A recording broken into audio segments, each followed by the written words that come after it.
Yep, that's why I ordered myself a taser and some pepper spray. Nobody can mess with me.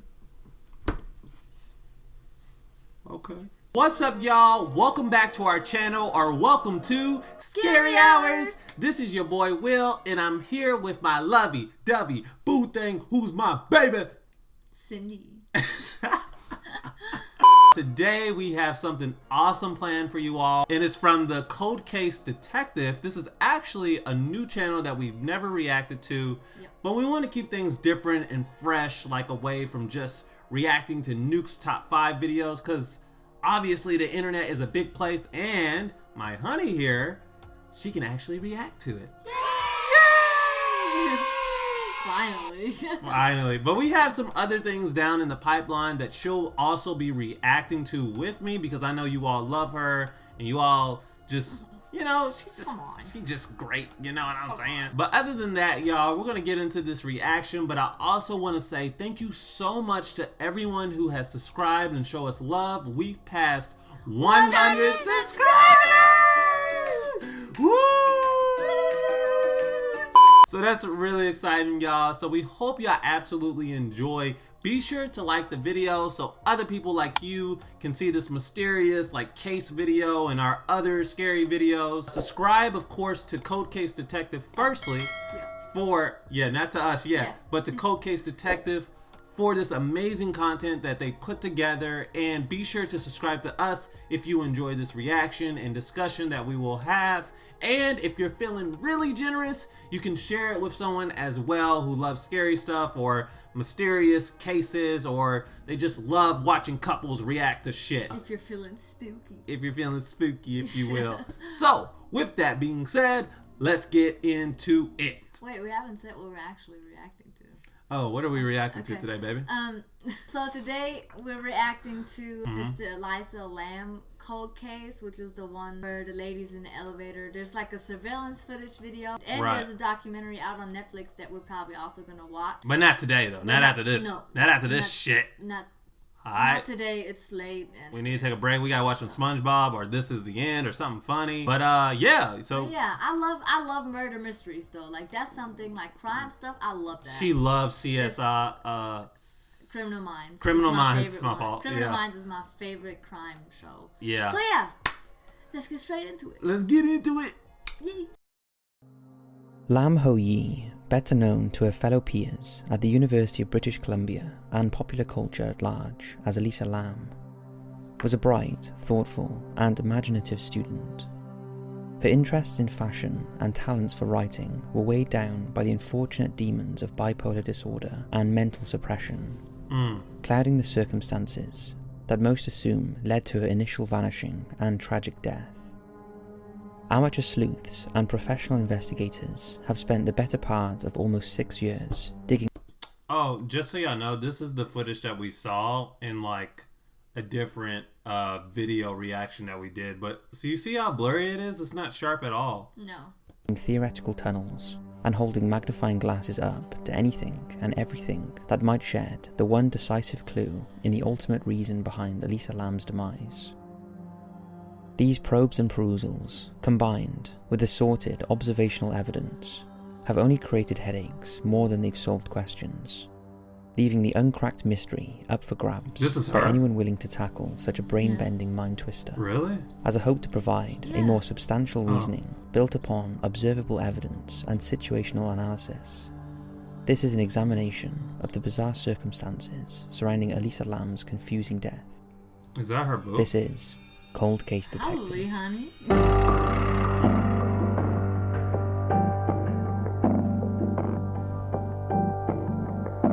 This is so you. Yeah, it is.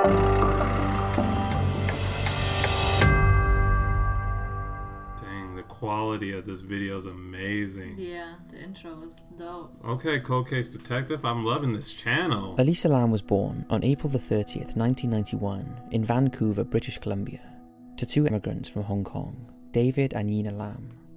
Her parents opened up a restaurant in Burnaby, Canada, and the family helped operate the popular dining spot called Paul's Restaurant for years. In 2010, Elisa started her first blog on the internet titled Ether Fields. Throughout the next couple of years, she used the platform to showcase her love for fashion and clothing, often posting magazine articles and fashion-related photography. She also would openly speak about her struggles with mental illness, constantly fearing her transcript would show her frequently dropped classes and sporadic college attendance. However, she also wrote honestly about her thoughts and ideas about psychology, emotion, and the human spirit. Throughout these blogs, she kept records of her own musings while sharing stories that reflected a bright mind and an intelligent thinker. Writing in her final blog on Etherfields, Elisa announced that she would be transferring her energy and social media presence to Tumblr, starting a page titled Nouvelle Nouveau, translated as News New. On her page, Elisa shared thousands of images and pieces of writing, both her own and of various authors. Just to pause real quick, is Tumblr still a thing? Yeah, definitely. Is it? Really? Yeah. Mm-hmm. Definitely still a thing. Okay. It was apparent on Tumblr that she held deep-rooted interests in classical books and films, experimental art and design, and fashion and culture. Sprinkled amongst these fascinations were bits of dark, brooding images, hinting at a more personal sadness and a conflicted mind, full of monsters, melancholy, and misery. In fact, Elisa did have a history with a couple of psychological disorders. This narrative kept under wraps by her family for months after her disappearance and death. Specifically, she was diagnosed for bipolar disorder and depression. Bipolar disorder is a mental illness that causes depression itself, in addition to instances of abnormal and elevated mood, called mania or hypomania. To treat these disorders, Elisa took multiple medications such as Dexedrine, Wellbutrin, and mood stabilizers. Did you know this, by the way, about her? Did Janine talk about that? No, but it was in the news article that we saw. Oh, that's right. For most of her life, Elisa functioned without major ramifications as a result of these struggles, and until the fateful trip to Los Angeles in 2013, she had shown zero signs of breakdown or danger to both herself and others. Despite these characteristics, it's important to remember Elisa Lam as a human being, just as we all are. She was a promising student at the University of British Columbia and obviously had a plethora of ideas about the world. She had a family, a faction of hobbies, and most importantly, a future. Unfortunately, it was cut short of her potential as the mystery of her fate began to unravel in December of 2012.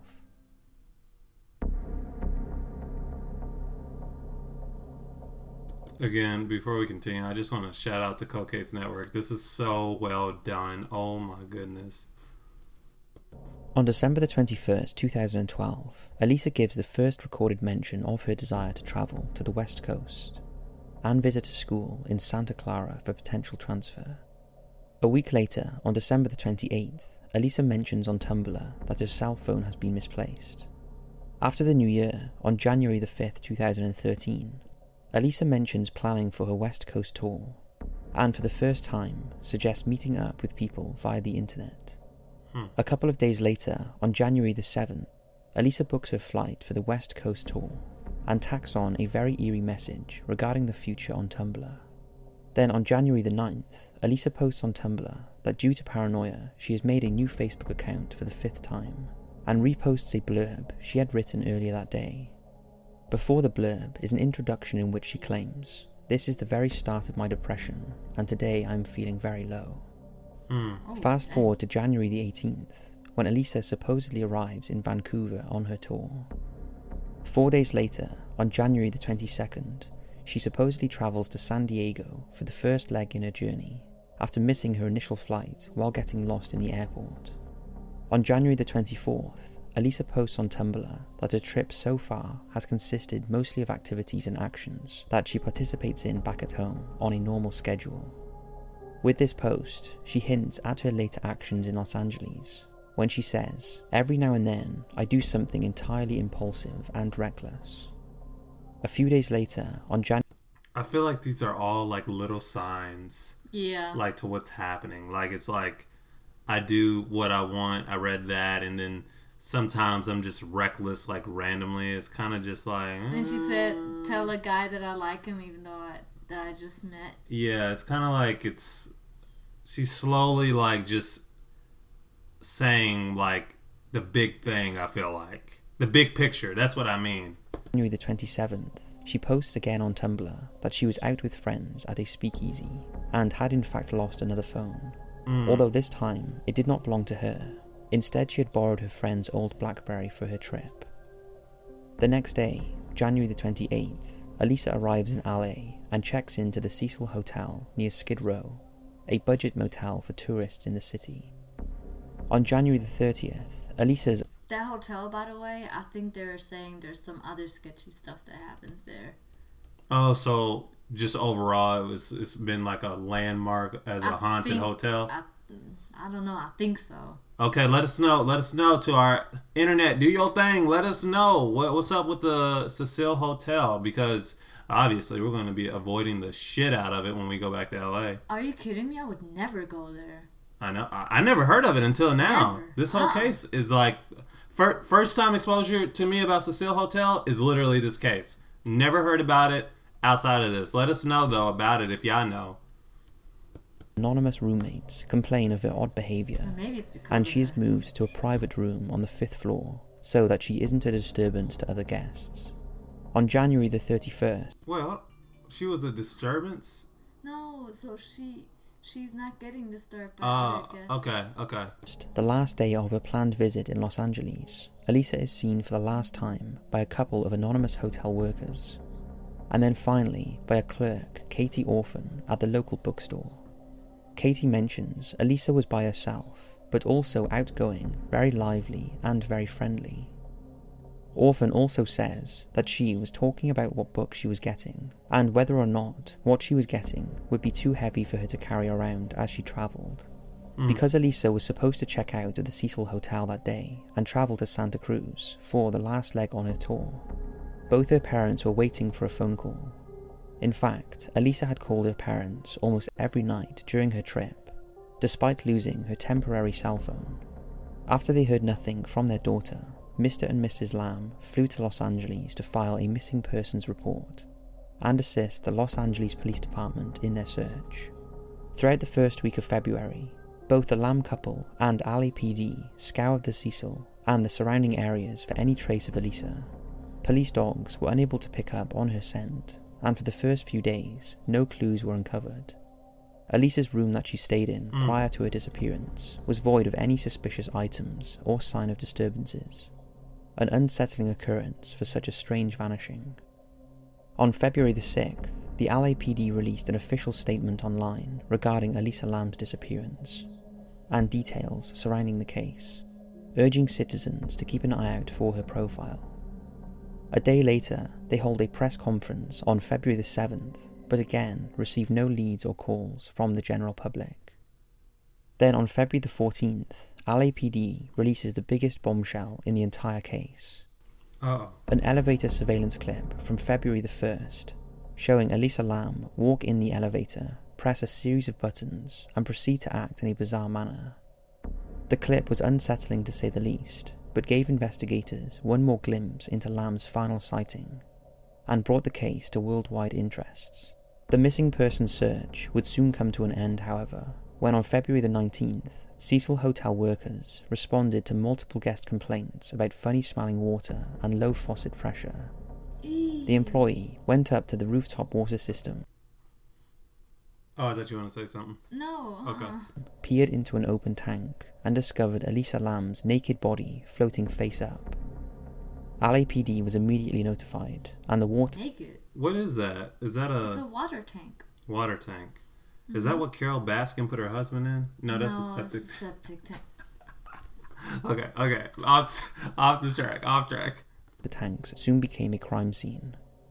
A couple of days thereafter, on February the 21st, the Los Angeles Coroner's Office issued a label of a Lam's demise as accidental, due to the consequence of drowning, with bipolar disorder as a finding of other conditions contributing but not related to the immediate cause of death.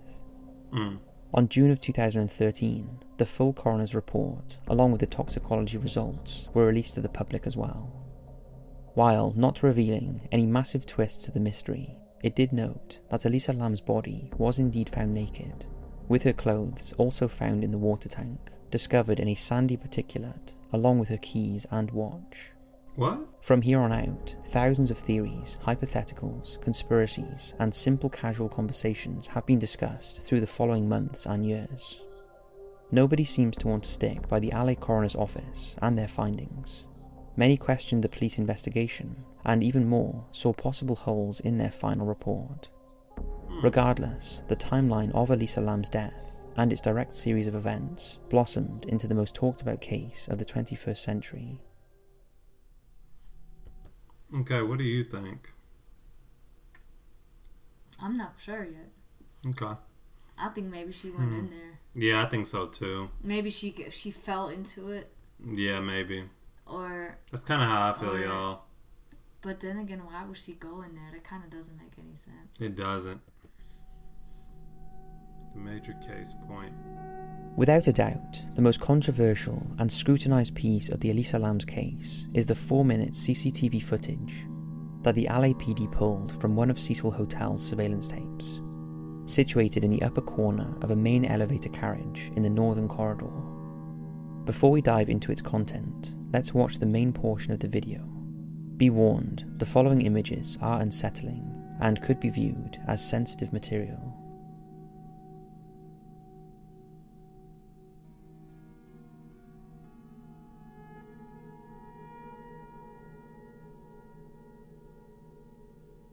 She presses like all the buttons. That's what's kind of weird. Yeah, she presses all the buttons and then she waits in the corner. But it's like, why wouldn't the door close? It takes some time though, and then she put her foot in it, then it takes even longer. Okay. Then she hides in the The corner. video is a That's bit what's grainy, weird, too. and segments of it are hard to clearly make out. But one thing is for certain, Elisa Lam is the subject of the footage, and is clearly reacting to something. Now, what that something is, will probably never be accounted for with 100% certainty. But it sure does make the clip that much stranger. It really makes you wonder, is Elisa peering out of the elevator with the sense that she's being followed? One could argue she's talking out loud at certain points, possibly just to herself. Between the random buttons pressed upon her entrance, to the emptiness of the hallways, to the undistinguished hand gestures and body positions she makes, the rhyme and reason to the video is impossible to explain upon the first watch. There has also been some controversy revolving around the tape's origins. Some people across the internet claim the footage skips 1 minute of the timecode, but because of its low quality, it's not easy to point out. Yeah. Others say that the footage itself has been tampered with, purposefully pixelating Elisa's mouth at various points, but these reports have been either denied or flat out ignored by professionals.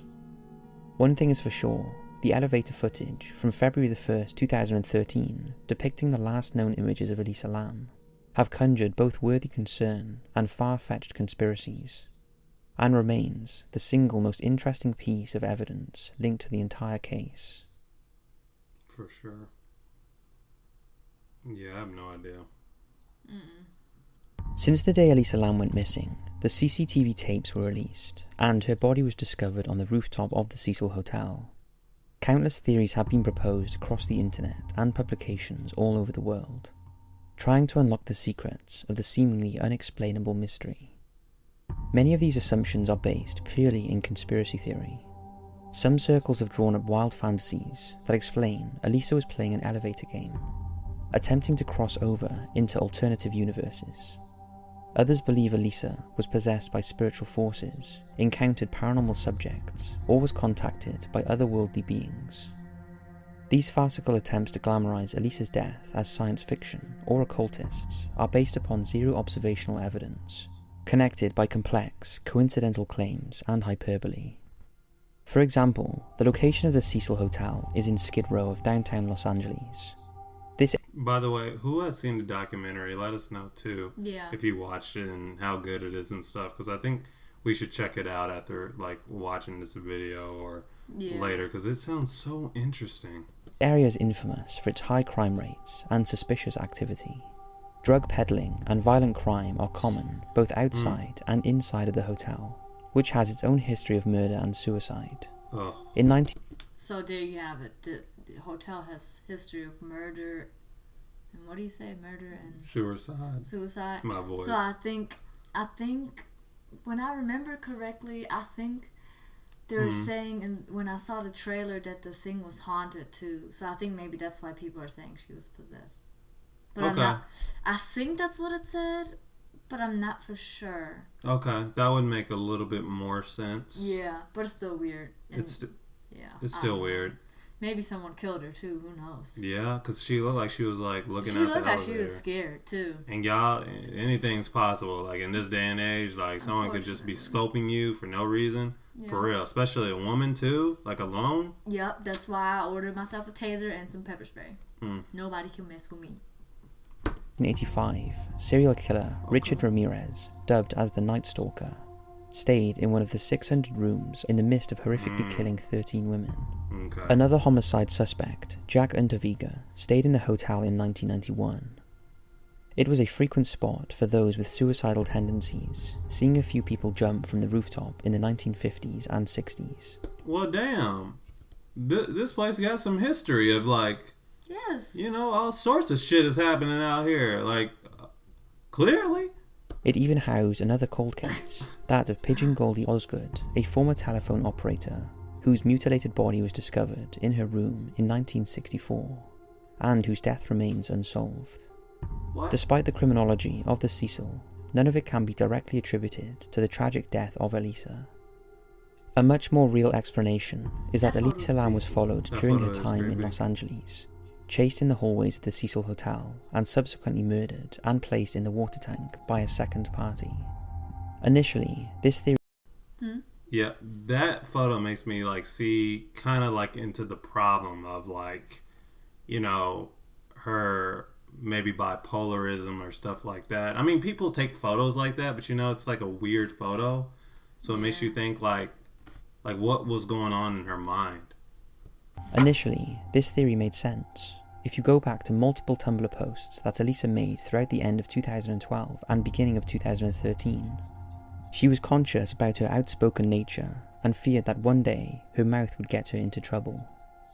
At various points, she wrote about unsettling anxieties. One post read, "I'm going out tonight. I really hope no creeper comes near me." And twice, Elisa was convinced trouble was lurking around the corner at the fault of her tongue, saying, "I really need to be removed from society before my big mouth gets me in trouble and I get beaten up," as well as, "My mouth is my downfall and it will get me in trouble.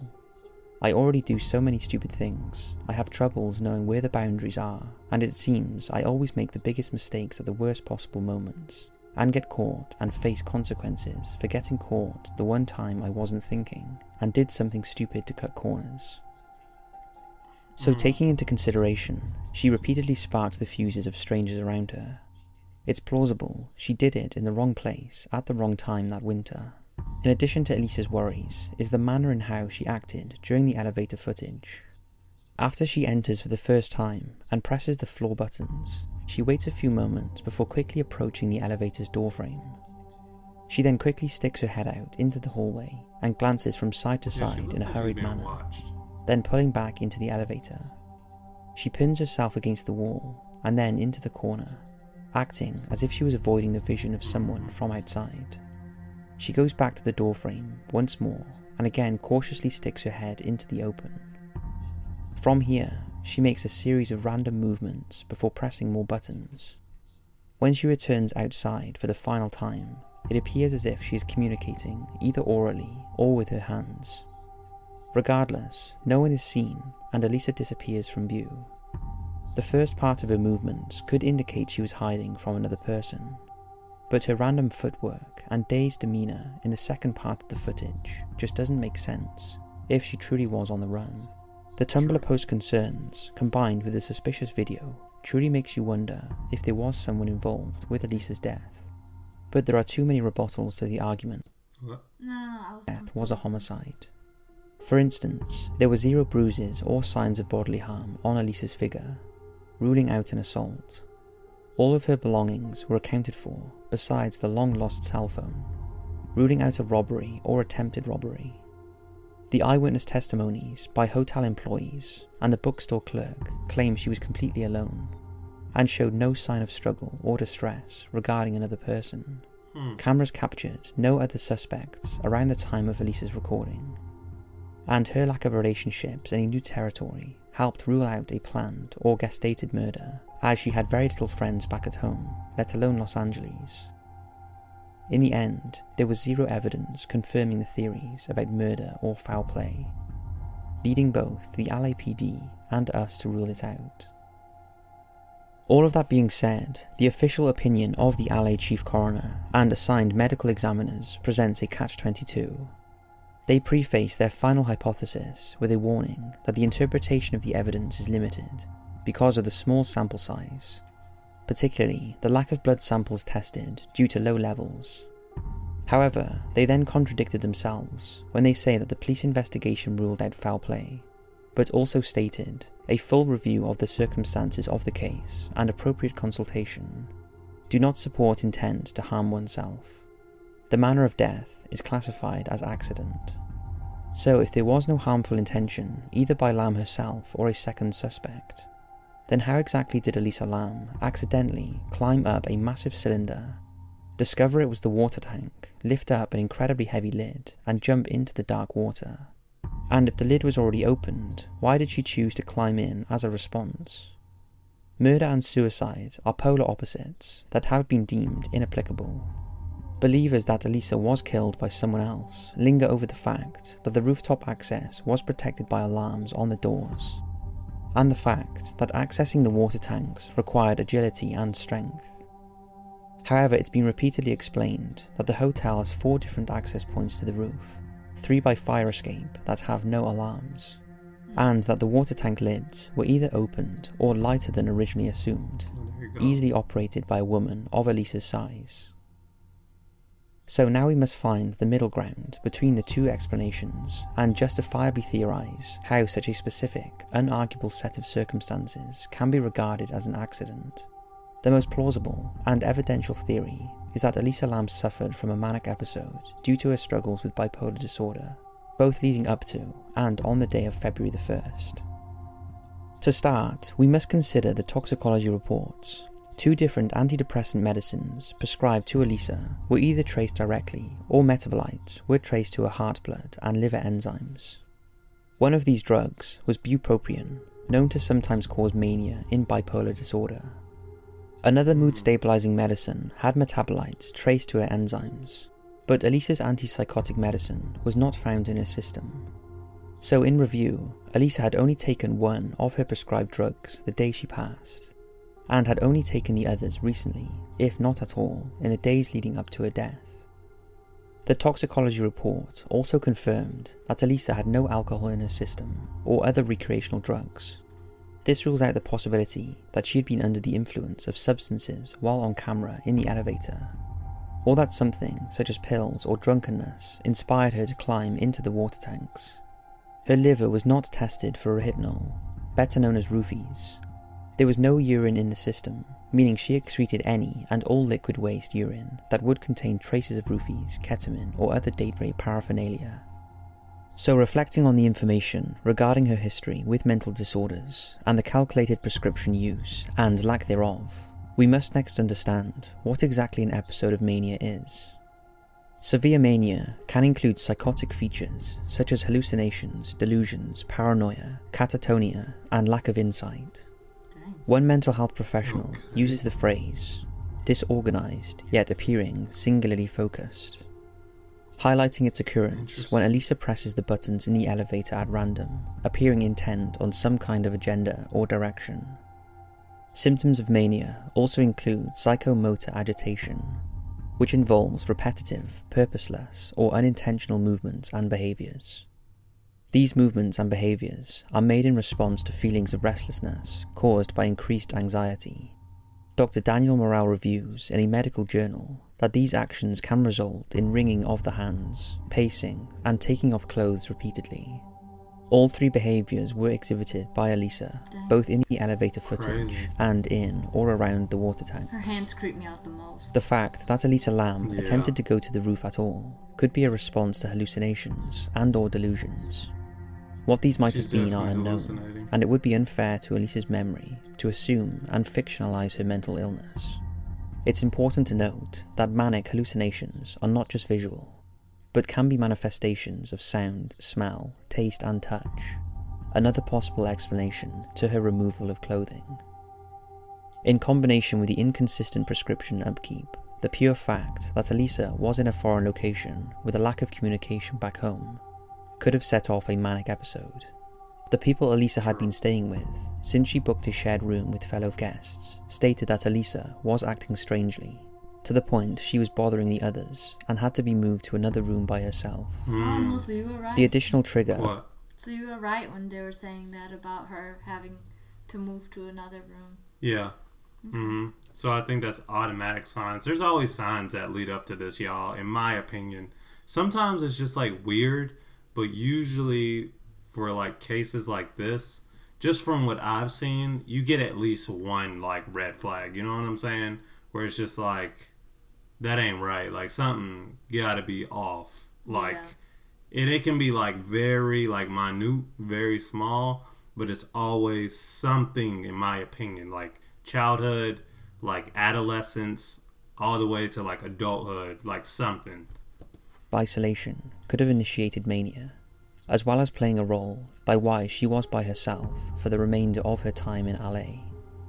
The last bit of promising evidence supporting this theory is a testimony received by us from a confidential resident, to be referenced as Resident A from Los Angeles, California, who wishes for both them and their family to be kept anonymous. After hearing about our investigation into the case of Elisa Lam, and having little to no prior knowledge of this scenario, Resident A told us that a few years ago they had a family member in Mexico commit suicide as a result of manic depression or bipolar disorder.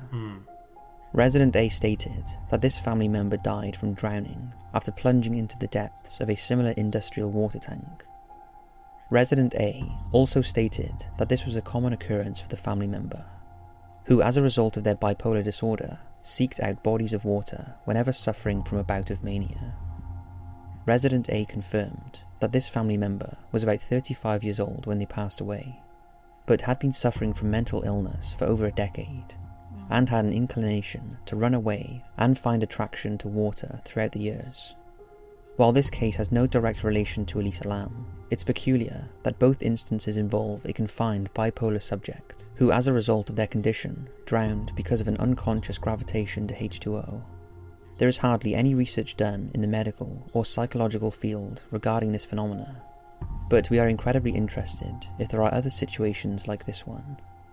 If anything, it further confirms that Elisa's reason for selecting the Cecil Hotel's water tank to not be a mystery, but a tragic symptom of her psychological illness.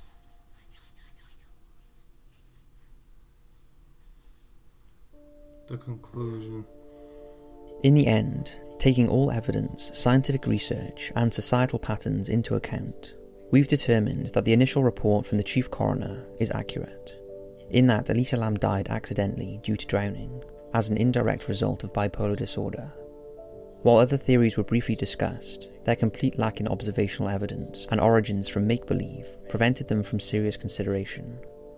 The reason this case fascinates followers all over the world and produced incessant gossip and conspiracies is the fact that it's hard for people to accept simple, innocent explanations for complex and unsettling situations. Right. Psychological disorders are heavily stigmatized, but also very misunderstood.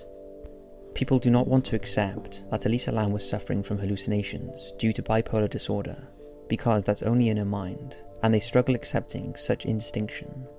Instead, it's much easier to tell our own versions of what we want to have happened, something far more fantastical or intriguing than mental illness. For example, people believe another party was involved because Lam's cell phone was missing, and her Tumblr remained active for months following her death. Yet the simple answer is her original phone was lost weeks before her trip, and Tumblr will populate active accounts with posts in the likeness of their previous content for a brief time after they go dark. People also couldn't wrap their brains around the fact that Elisa made it to the rooftop and into the water tanks undetected. However, it's quite simply laid out in the undisputed material facts and supporting evidence section of the motion for summary judgment document after the Cecil Hotel was sued for its role in Elisa's death. In Box 10 it states that the rooftop access door is equipped with an electronic alarm system, which alerts hotel employees when the rooftop access door has been opened. Followed by Box 14 that states, the alarm for the rooftop access door was not activated at any point in January or February 2013. This means that Elisa used one of the 3 fire escapes to reach the rooftop, proven possibly by an intentional guest at the Cecil Hotel via a YouTube demonstration. In addition, the motion for summary judgment reports in Box 20 that someone could theoretically access the water tank by climbing to the top of an elevator utility room and jumping down upon the water tank from above. This photo depicts the elevator utility room in question, which allows easy access from a red set of stairs and a joined ladder. The leap from that structure to the water tanks is also quite negligible, as seen put to scale with the size of a human portrayed here. In terms of the elevator video, our story-centric minds want to fill in the hallways on either side of that elevator full of monsters and perpetrators and supernatural phenomena. But in reality, there was nothing of the sort the night of February 1st, 2013. Only Elisa Lam truly knows what she saw and what she felt the day she died. And it's up to us to trust that it was the unfortunate unpredictability of mental illness that caused those emotions and the actions that resulted from such. After all, Elisa was a young woman who had recently gone through intense emotional roller coasters with an identity crisis and building anxieties revolving around her purpose in life. She was somewhat aware of this impending depression and admitted online that she could tell she was leaning towards impulsive and reckless tendencies after the fact, a glaring sign of potential mania. She was about the age that many young people start to experience what are called breakthrough symptoms of both bipolar spectrum and schizophrenia spectrum tendencies. The unfamiliar surroundings of Skid Row, Los Angeles, potential insomnia, mixed with an absence of proper medicine, compounded her confusion and eventual mania. There is no one ruling factor that led to Elisa Lam's harrowing, misfortunate death. Instead, it was a combination of nature and circumstance, heightened by coincidental video recordings, that cultivated a gross amount of inconsiderate internet conspiracy. Let this examination of the bizarre circumstances surrounding Elisa Lam's death be a step in the process of ending stigmatization around her struggles with disorder and mental illness in general. Elisa was a beautiful human being with unlimited potential. She had interests and hobbies and dislikes like all of us do. She has a family who still honor her memory. It's time for us to do the same and take lessons from her illustration, look after those with mental health issues and speak up about it before it creates another confusing saga like that of Elisa Lam. That's so true. I'm glad he said that. Yeah. Because I actually wanted to say that, like, as well, like, you know, anyone struggling with mental health on a very, like, serious note, like, you know, always reach out. I mean, shoot, you can even reach out to us. You can email us. You can do whatever. Because I truly do believe her life was taken due to mental illness. Like, aside from, like, you know, the mystery element of it and, you know, the mysterious and creepiness of it, it's still, at the end of the day, it resorted from mental health. Yeah. That's what it sounds like. I mean, people just have to accept that sometimes things are not like supernatural or paranormal. Sometimes there's a logic explanation for what happened, even if it sounds weird at first or it sounds impossible, but you don't understand what someone like that goes through because you never had their mental illness. So of course, like, for other people it's like, I don't understand that, like, how would have she done that? You don't know what people do when they go through stuff, or, you know, like, how their behavior can change, like, from one second to another. So yeah, and I'm starting to think too, since they have this, like, surveillance footage, like, wouldn't they have been able to have another camera in that hallway, right, to see, like, what she was looking at? Yeah. Can't they already just, like, rule, like, nothing was there, technically? Because I'm thinking, if it's a hotel, okay, obviously you have a camera in the elevator. There should be cameras in the hallway, too. There has to be cameras in the hallway. At least I hope so, because that is a serious, like, hazard for, like, something horrible to happen. Like, especially if there has been history of murders and suicides and I would think so. all of that. Yeah. But yeah, y'all, seriously, on the mental health tip, like, you know, if you're struggling with it, or you know someone struggling with it, and if whoever needs help, you know, you can reach out to us. I don't care, like, you know, because sometimes it's just one person that could save someone's life, and that could have been her case, in all honesty, you know. I mean, you never know, like, you know, like, sometimes that's all it takes. I know it's, like, really hard. You know, it's easier to say than do, because we're humans as well. Yeah. And obviously, like, we don't do things because it's hard, but I can't tell you how much of a relief it is. Like, once you get it off your chest, like, whatever the case may be, it's like so refreshing. Yes. And you're just like, you know what, I'm glad I did that. So, yeah, I mean, that pretty much concludes this, you know, this video about Elisa Lam and the Cecil Hotel. Let us know in the comments down below, what do you think about this? We hope y'all enjoyed that video.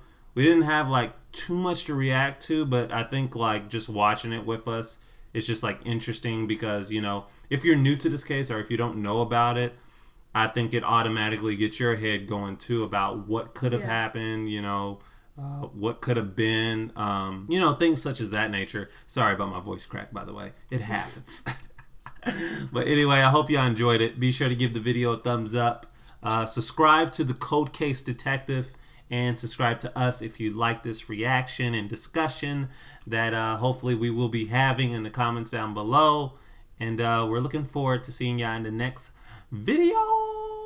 One more thing before we go. What's that? If y'all don't see me too much in the comments, by the way, it's because obviously there's a lot of Nuke's top 5 videos, and when you go to YouTube and you click on the video and I want to reply, the video starts and it's just like, I just don't want to see anything, and I'm just like, even if it's throughout the day, I just can't do it. So it's totally understandable. I'll try my best to like kind of go around it and still be able to like actually respond to the comments. But just know my hubby here always reads all the comments to me, so I always know who said what. So yeah, just so you guys know, if y'all don't see my name pop She's up. not ignoring you all, okay? Yeah, she it's can't not that handle I'm not it. invested. It's just I don't want to see any of that. Yeah, and to the person that said like that we reacted to a slapped ham thing and you were looking away, he was like, it was weak, it was I'll send you a scary video. Yeah, I was like, man, people are scared of like different things in life, you know?